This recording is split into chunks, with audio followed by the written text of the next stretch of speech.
Some actors and actresses out there have no idea why people are watching them and why they are supporting their career. It is not because they are great actors or actresses. It is because they are beautiful or handsome to look at. And this is one thing that celebrities have to deal with. Having the attention based on the way you look at. I know it is superficial, but it is the reality. Now, it is very entitled and delusional for the same actors and actresses to complain about all the attention that they are getting based on their looks, especially when actresses say, we are so tired of the male gaze. But that's the same male gaze that make you popular. That's the same male gaze that actually gave you the money. It's the same male gaze that let you live in villas and own private jets. But alas, it's not as simple as I am saying. It's kind of a bit more complicated. Let's check out what the critical drinker has to say about it. Another day, another dumb take from an out-of-touch Hollywood celebrity. In this case, Scarlett Johansson, who's currently on the promo trail for Jurassic World Afterbirth, and probably praying to whatever demonic entity the good folks of Tinseltown worship that this movie isn't going to be the cinematic disaster that the reviews have painted it as. Oh, still haven't seen it. Oh dear. Don't worry though, I'll be reviewing that film soon enough. Believe that. Anyway, a couple of days ago, Miss Johansson took some time out of her busy schedule to do an interview with the Times of London, where she offered up her thoughts on the current state of Hollywood and one of her favourite subjects these days, the dreaded male gaze. Oh, poor you. Oh my God. Oh no. How can you survive? Oh no. Younger, interesting why they're watching. Or I went for had their ambitions or character arcs revolving around their own desirability, or the male gaze, or a male-centered story. That's less frequent though. Something has shifted. Oh boy, you're not kidding, Scarlett. Something has indeed shifted in Hollywood, but probably not in the way you think. Now, this isn't the first time she's spoken up about this kind of thing. In fact, she's been banging on about it for a couple of years now. Funnily enough, as that big 4-0 loomed ever closer, just like in this interview from back in 2022, where she explains, I kind of became objectified and pigeonholed in this way where I felt like I wasn't getting offers for work for things that I wanted to do. I mean, sorry to let you know, you are very beautiful to look at, but also you're not the greatest actress out there. I don't remember a particular role where you were not acting as Scarlett. And I am sorry to say, yeah, she's good. She's not great. She's good. But she's more of an action movie kind of actress. And those are the actresses that, in my opinion, should look a particular way, either hot, sexy, trainee, very fit, and the more oily and the more sweaty they are in scenes, the better those scenes are. I don't watch an action movie without female actress because I want to hear what the dialogue or the monologue is about. I want to see them in action, and I want to see them look hella good in action. And those are the roles that she is choosing. At the end of the day, she is such a big Hollywood star. I bet she can choose which movies she can act in and want to act in. I mean, at the end of the day, even if she is not getting the roles, she can produce a movie herself. I remember thinking to myself, I think people think I'm 40 years old. It somehow stopped being something that was desirable and something that I was fighting against. You sure about that? You sure about that? Oh, really? Please tell us more about how you resented all those high-profile roles that literally made your career and kept it afloat for the past 2 decades, or how uncomfortable you were with all those multi-million-dollar paychecks. Truly, it must have been a real nightmare for you, Scarlett. I don't know how you coped. Yes, I can definitely smell shite. You know, I definitely think that women that are reaching, in Hollywood especially, the 40s or 50s, they're not getting the role of the main protagonist who is in a love triangle. They are the mom, the grandma.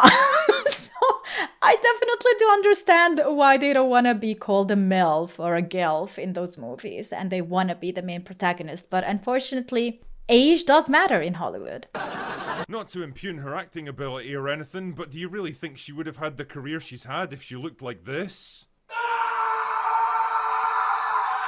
It all kind of strikes me as the Hollywood equivalent of the old, you can't fire me, I quit argument. Trying to get ahead of something that's inevitably going to happen anyway by reframing it as some brave self-sacrificing decision on your own part. No, you see, it's not like all those juicy, high-profile roles are now being offered to younger and hotter actresses, and I'm kind of yesterday's news now. I'm choosing to take on more mature and interesting parts, because I'm more than just eye candy for sweaty teenage boys nowadays. You know, it's actually an interesting pattern of behaviour in these 40-something actresses who all mysteriously get tired of the male gaze just as the male gaze is about to get tired of them. The thing is, I kind of agree with her, at least in principle here. I agree that it's bad for any actor to be typecast and pigeonholed into certain roles when they want to broaden their creative range, but what can I say? But they can. It's Hollywood, baby. It's an industry based around they can pattern choose. recognition and branding, selling actors like they're commodities, and it's not a uniquely female problem in the slightest. Take Hugh Grant, for example. That guy had to labour away for most of his career playing foppish, bumbling British guys in tedious romantic comedies Period because dramas. that's what people knew him for. I And it's love only it. now in I his watched 60s every that single he's one. finally able to branch out into more challenging roles. Matthew McConaughey suffered from the same Exactly. problem. What? Trapped in rom-com We purgatory love for those more than a rom-coms. decade before escaping into more mature roles in his 40s and 50s. Or how about all those action stars from the 80s and 90s who tried and failed to transition into other genres, only to fade out completely in the 2000s when they aged out of their roles. The sad reality is that most actors end up being known for something that ends up defining the course of their careers, whether it's charming good looks, a flair for comedy, big muscles, or just being really attractive, I guess. It's not a good or a bad thing, it's just the way the world works. It is what it is. The Scarlett Johansson from 10 or 15 years ago understood this perfectly well because she reaped the rewards of being beautiful and getting lots of opportunities that other, less attractive actresses probably got passed over for. Do you think all those young, aspiring stars felt bad for you, or do you think they ended up staring long and hard at their own reflections, cursing the fact that in the great genetic lottery, you just so happen to have better luck than them? Do you think they feel bad for you now as you approach the end of this particular phase of a career that they never even got a chance to experience? But okay, let's move past the angst of a fading star facing up to the unrelenting march of time and ask ourselves, she walks is cute. the male gaze really a walk thing is in cute. movies? Or is it just a case of It Hollywood is. understanding their audience and giving them what they want? Duh. Because here's another uncomfortable truth for you.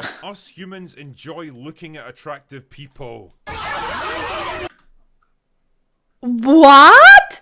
Really? I didn't know that. That's actually what I wanted to mention about the WNBA losing money and the fact that some of those women do look really attractive, but the way they dress and behave, it's not attractive. And men watch sport and the male gaze is very important. So maybe they would earn more money if they looked tiny bit more attractive to the male audience where they cannot get it from the male sports, you know?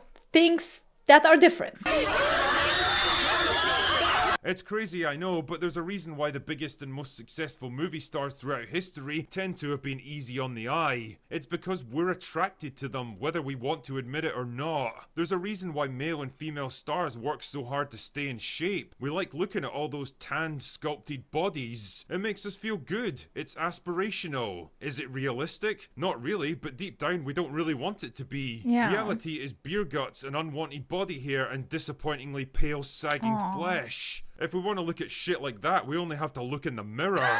And like I said earlier, wanting to look at attractive people on screen isn't a uniquely male trait. And if anything, it seems to be skewing in the opposite direction nowadays. Ever noticed in the Marvel films how the ladies' outfits have gradually become more padded, bulky, and concealing like it's the fucking 19th century again? While every male actor is still expected to do the obligatory shirtless scene? I'll tell you why. It's because every straight woman in the Western Hemisphere has probably rubbed one out to shirtless Hemsworth. We all know it happens, and we all know the female gaze is something that Hollywood absolutely caters to, and has for a very long time. But have you ever stopped to think for 1 second how much work and sacrifice and dedication it takes to get that kind of physique? Because trust me, whatever diets and exercise plans the ladies go on to stay trim, it absolutely pales in comparison to what these guys have to put their bodies through. Hugh Jackman famously revealed that he has to know the exact date of his shirtless scenes 6 months in advance so he can get into peak shape. What you're seeing in those few seconds on screen is basically the end result of an extremely long and punishing bodybuilding regime. And as anyone who's tried something like that can tell you, it is not fucking fun. But does anyone complain about it?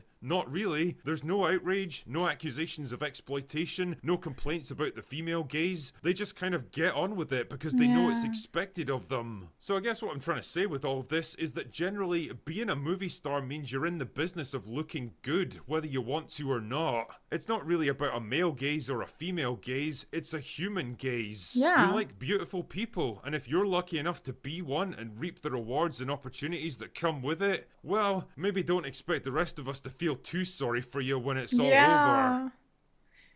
Exactly. Anyway, that's all I've got for today. Go away now.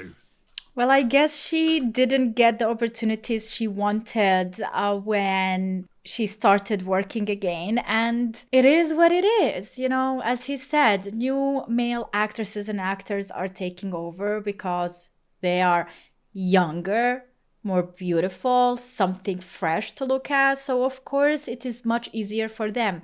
But what you forget is that it was once much easier for you too. And just the fact that you spent those 2 decades, 3 decades building this career doesn't entitle you immediately to the best roles nowadays when you are older. Something that they forget. And yeah, maybe it was so much easier for you back then because you were genetically gifted, but it's not like it is. Now it's 40 and now you actually need to work a bit harder to look a certain way. But it's not the end of the world. We live in such a society where surgeries, unfortunately, beauty enhancement surgeries, diet, working out can make you look younger than your age. I mean, Lindsay Lohan looks the best that she ever looked in her whole life. Because she started working out, she started eating healthier. But let's not forget, she also did a huge $100,000+ surgery and makeover. So yeah, it costs, but you can afford it. It is what it is. Let me know in the comments down below what you think, and thanks so much for watching. Bye.